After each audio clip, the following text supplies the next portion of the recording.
Liverpool n'y arrive plus. 11 pour tous, bon retour les copains.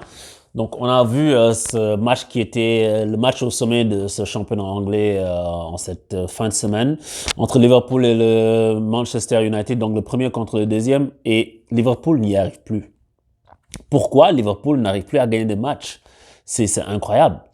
Donc j'aimerais aussi parler, en fin de vidéo, je vais parler un peu du PSG et du mercato, parce qu'en général, je ne parle pas du mercato, mais je vais vous expliquer pourquoi je ne parle pas souvent de mercato. Et je vais évoquer quelques trucs parce qu'il y a eu une discussion là-dessus. Donc pour revenir à nos moutons, Liverpool, Manchester United. Liverpool n'arrive plus à gagner depuis un mois, les gars, ils n'ont pas gagné. Depuis le 19 décembre, quand ils ont mis leur 7-0 à Crystal Palace, on dirait que les buts sont en grève.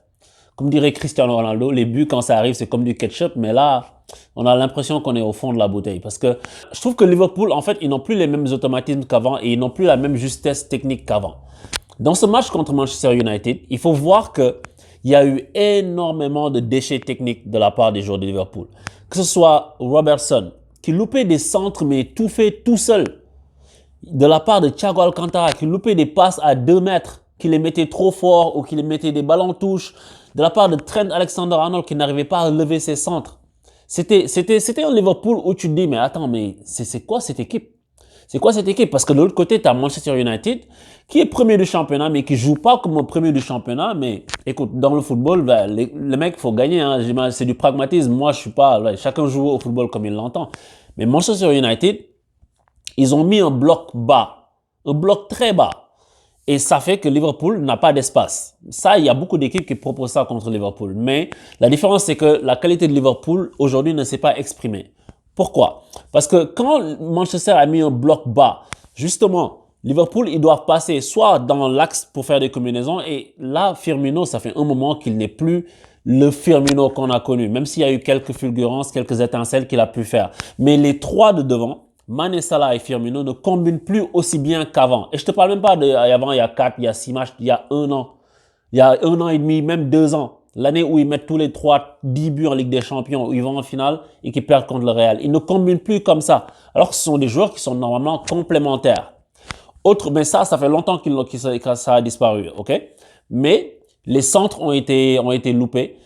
Et je pense que c'est ça la plus grosse chose qui fait défaut à Liverpool en ce moment. C'est que Robertson et puis Trent Alexander-Arnold ne sont pas à leur niveau. Parce que tu vois que l'un et l'autre, quand ils avaient 12 passes décisives par saison, 13 passes décisives par saison pour l'autre, ça jouait beaucoup parce que ça apportait énormément. Parce que Liverpool, quand les joueurs de côté, Mané et Salah, rentrent dans l'axe, tu as Robertson ou Alexander-Arnold qui peuvent faire des centres et que l'un des deux, et surtout Mané en fait, parce qu'il est vraiment bon de la tête, coupe dans l'axe pour venir mettre une tête et marquer. Liverpool a débloqué énormément de situations comme ça. Mais quand ces joueurs-là, qui sont censés pouvoir apporter cette passe, ne réussissent pas à l'apporter, c'est compliqué parce qu'après, derrière, Liverpool a changé, n'est plus cette équipe avec une transition ultra rapide. Ils jouent toujours vite, hein, ils font toujours des passes à une touche, ils se déplacent bien. Ça, ils l'ont encore. Mais la transition de phase défensive à phase offensive, elle est plus lente. Mais en même temps, les joueurs qui jouent au milieu de terrain sont là en train de jouer en défense centrale. Que ce soit Henderson ou que ce soit Fabinho. Wijnaldum, il y a juste Wijnaldum qui est au milieu du milieu qu'il y avait avant. Maintenant, il y a Thiago Alcantara qui est un super joueur. Il fait des passes, il casse les lignes, des passes verticales, etc. Mais il est plus un joueur technique. Donc, un joueur technique va toucher plus le ballon. Et Liverpool, avant, quand ils avaient un jeu de transition ultra rapide, c'est que au milieu de terrain, tu n'avais pas, je vais pas dire des besogneux, mais tu avais des joueurs qui s'embarrassaient pas avec le ballon, qui le gardaient pas longtemps, dès qu'ils prennent la balle, ils lancent une solution devant. Et c'est pour ça que tu as Tottenham, par exemple. Tottenham, ils ont les mecs, c'est Harry Kane qui est le pendant de Firmino de l'autre côté, qui joue dans l'axe pour lancer Son. Ou bien quand c'est même pas Harry Kane qui est là, quand ils sont super bas, t'as soit Lo Celso, soit Ndombele qui va sortir et puis balancer devant, les gars courent. Mais Liverpool, leur jeu est moins rapide en ce moment. La transition, elle est moins rapide. Donc, ça fait que tu surprends moins. Et Manchester United, ils ont placé un bloc, oui, bas, mais c'est une tactique assumée parce que sur les contres, on a vu qu'ils étaient super coordonnés. Ils auraient pu marquer. Rashford a eu des occasions. Et la défense de Liverpool n'a pas été mise sous pression, mais elle a été prise à défaut plusieurs fois justement parce que Manchester a su jouer très rapidement devant. À la récupération du ballon, Il y a que des flèches dans cette équipe. Martial Rashford, ça va super vite aussi. Donc, ça fait que, ben, écoute, quand Liverpool, ils se sont confrontés à un bloc de United qui était compact, ils n'ont pas trouvé de solution parce que leurs solutions habituelles n'ont pas marché. Et en ce moment, Liverpool, ils sont aussi en manque de confiance. Parce que comme j'ai dit tout à l'heure, ça fait un mois qu'ils n'ont pas gagné. Et comme ça fait un mois qu'ils n'ont pas gagné, il y a une dynamique qui n'est pas là, en fait. Parce qu'au football, il y a l'histoire de la dynamique positive quand tu commences à gagner des matchs parce que ça te donne de la confiance. Mais là, ils sont pas encore dans le doute, mais ça peut arriver. Parce que les buteurs providentiels, en ce moment, ils sont pas en train de marquer. Et Firmino, lui, ça fait un petit moment. Et j'entends l'histoire de oui, c'est Jota qui leur manque. Je crois pas du tout à ça. Je pense que Jota est un bon joueur, mais c'est plus un truc collectif. Jota peut venir effectivement apporter une solution supplémentaire, mais Jota n'est pas meilleur que Mané ou Salah ou Firmino. Mais c'est sûr qu'il a sa place là pour apporter un plus. Mais je veux dire, c'est pas un seul joueur qui détermine tout le reste. Liverpool, en fait, c'est parce que le fait d'avoir des défenseurs qui... Van Dijk, je discutais hier avec quelqu'un qui me disait, oui, Van Dijk, il est derrière. Et puis, il avait cette faculté aussi à faire des transversales et puis trouver soit Mané, soit Salah dans la profondeur. Ils n'ont pas ce joueur-là. Fabinho dans le milieu de terrain, comment il jouait très simple, fluidifié vers l'avant. Ils n'ont pas ça en ce moment parce qu'ils sont en train de colmater un peu partout. Et ça fait que le championnat, ben, il va être super intéressant. Je voulais regarder aussi le comportement défensif des joueurs de Manchester United. Wan-Bissaka, je trouve que c'est un très bon défenseur. Ça fait un petit moment que je le dis, je trouve que c'est un bon défenseur. Ce gars, il est solide, il sort bien sur l'adversaire, il est très difficile à passer. Mais je trouve que United, leur défense aujourd'hui, c'était plus une défense. Tu pouvais pas l'attribuer, la réussite de cette défense, tu ne pouvais pas l'attribuer à un seul joueur. C'est un truc d'équipe parce que c'était tous les joueurs qui venaient défendre. Et même les milieux de terrain, ils venaient dans une position, des fois, Pogba, je me suis dit, mais il joue latéral ou quoi? En première mi-temps surtout. Donc, ils ont gardé ce bloc compact là, bas, et Liverpool n'a pas su exploiter les côtés, et du coup, ça fait le match qu'on a vu. En deuxième mi-temps, on s'est un peu emmerdé, quand même, pour dire la vérité. En première mi-temps, il y a eu des moments qui étaient plaisants, mais en deuxième, on s'est un peu ennuyé. Donc, c'est dommage, mais voilà, c'est pour ça que Liverpool n'y arrive pas en ce moment. Il y a juste les joueurs qui sont en manque, je sais pas s'ils sont fatigués, ou bien qu'est-ce qu'il arrive, mais ils sont en manque de justesse, ils sont en manque de confiance, mais c'est des choses qui reviennent. Parce qu'une saison, c'est long, il y a toujours un rough patch. Mais Liverpool, ils nous ont habitués à toujours être la machine qui gagne, où ils font un nul une fois, mais ils gagnent tout le temps. Mais là, ça fait les 5 derniers matchs, ou les 4 ou 5 derniers matchs, ils ont fait 3 matchs nuls et une défaite en 4 matchs. Pour Liverpool, c'est inhabituel. Donc je pense qu'ils vont se réveiller, mais c'était pas pour aujourd'hui en tout cas.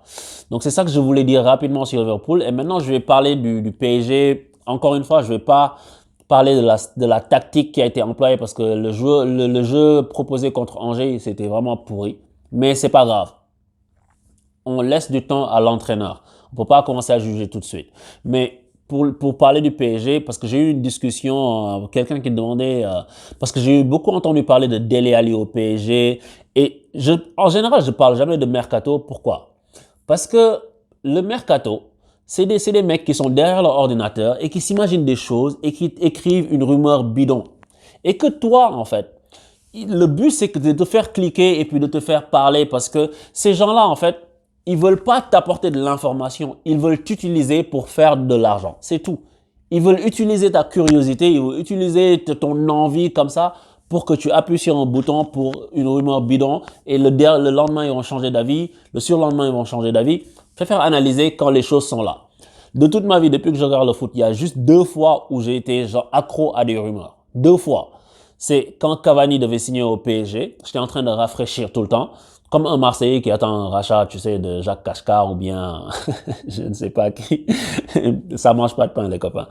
Et la deuxième fois, c'était Neymar parce que j'y croyais pas. Mais sinon, tout le reste, depuis que je regarde le football, le mercato, ça m'intéresse même pas. Moi, prends-moi les joueurs que tu veux me prendre. Quand le truc est fini, je vois qui est dans mon équipe et puis on analyse. Mais, exception aujourd'hui. Dele Alli. Dele Alli, il va jouer où au PSG? Le PSG n'a pas besoin de Dele Alli. Et puis les gens inventent cette rumeur juste parce que Pochettino était entraîneur de Tottenham. Et à chaque fois qu'un nouvel entraîneur arrive dans un club, les gens vont prendre un joueur qui était dans ce club-là, qui soit est en délicatesse, soit ne joue plus trop, ou bien soit, je sais pas quoi, est dans une situation, ils vont dire, ah, il est lié à lui, il va venir, il y a une rumeur, il va venir. C'est bidon. C'est comme quand Ronald Koeman a signé au Barça, les gens disent Sadio Mané va aller au Barça. C'est stupide. Surtout que sachant que Koeman, il mettait Sadio Mané sur le banc à Southampton parce que ils s'étaient un peu frités les deux. Donc voilà, c'est pas. Des fois, il faut y aller avec la logique. Et la logique, elle est celle-ci. Dele Alli, tu peux pas être un joueur qui va jouer dans le trio de devant ou même au milieu, hein, dans le milieu à 3. Tu vas enlever qui? Mbappé, Neymar, Icardi, Moïse Kean qui fait son match, Di Maria. Il y a déjà 5 gens devant. Qui tu vas mettre Dele Alli à la place de qui? Sachant que lui, il est dans une équipe qui est 7e du championnat anglais. Il ne parvient même pas à se faire la place dans cette équipe. Tu vas le faire venir au PSG, il va apporter quoi? Il va jouer devant qui? Même, il peut même pas jouer devant Sarabia, qui est sur le banc, qui joue juste quelques minutes. Peut-être avec Draxler, ça se joue. Mais en fait, ces joueurs-là, tu sais, après dans le football, tout peut arriver. Moi, j'y crois pas. Et j'espère que c'est pas vrai. Mais disons que c'est vrai. Si Dele est arrivé au PSG, il va être il va être le Kerrer de Pochettino. Il va être, je sais pas, le autre joueur de tel autre entraîneur. Parce qu'à chaque fois, un entraîneur va vouloir recruter un joueur comme ça, que le club après traîne comme un boulet. Ça, c'est pas un bon choix. Et je pense que Pochettino, il vient d'arriver au PSG. Il n'est pas en train de penser à qui recruter. Il a déjà beaucoup de joueurs dans son effectif.